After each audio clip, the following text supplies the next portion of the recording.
అండి ఈరోజు నేను టౌన్ ఎస్ఐ గారు మా సిబ్బందికి రాబడిన సమాచారం మేరకు డిప్యూటీ తహసీల్దారు పంచాయతీదారుని తీసుకొని ఒక టోల్గేట్ దగ్గర సమాచారం మేరకు వెళ్ళి ఒక దగ్గర కొంతమంది వ్యక్తులు ఉన్నారని గంజాయి పట్టుకుని ఉన్నారని తెలియక అక్కడికి వెళ్ళడం జరిగింది.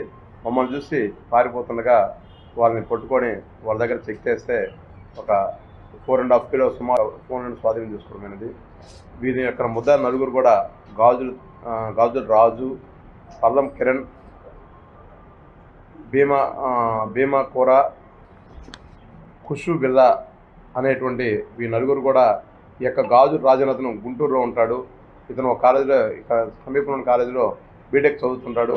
ఇతను గంజాయికి అడిక్ట్ అయ్యి ఆ యొక్క గుంటూరులో గతంలో కూడా వేరే కాలేజీ చదువుతూ అక్కడ అడిక్ట్ అయ్యి ఆడ కాలేజీ నుంచి పంపించేస్తే ఇక్కడ చేరడం జరిగింది.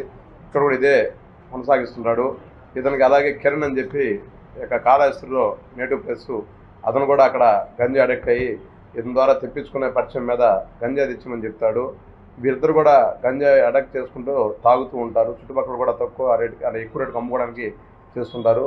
ఈ విధంగా ఒరిస్సా చెందినటువంటి భీమా కూర, ఖుషు బిల్లా అనే వాళ్ళ దగ్గర నుంచి ఒక గంజా అక్కడిని తెప్పించుకొని వీరిద్దరు కూడా ఇక్కడ కొనుగోలు చేయడం కోసం వెయిట్ చేస్తుంటారు. ఆ సమయంలో మాకు రాబడిన సమాచారం మేరకు నేను ఎస్ఐ గారు వారి సిబ్బందిని తీసుకెళ్ళి వాళ్ళు పట్టుకుంటే వాళ్ళ దగ్గర 4.5 కేజీ గంజాయి దొరకడం జరిగింది. ఈ యొక్క కేసును చాకచక్యంగా మా యొక్క గౌరవనీయులు పెద్దనటువంటి మా ఎస్పీ ఏఆర్ దామోదర్ సారు ఈ యొక్క గంజా విషయంలో అలాగే రాయపాటి శ్రీనివాసరావు గారి యొక్క సూచనల మేరకు గంజాయి మీద ఉక్కుపాదం మోపాలనే ఉద్దేశంతో ప్రభుత్వం యొక్క చర్యలు ఏవైతున్నాయో వాటిని తూచా తప్పకుండా పాటించాలని మా ఎస్పీ గారు ఇచ్చినటువంటి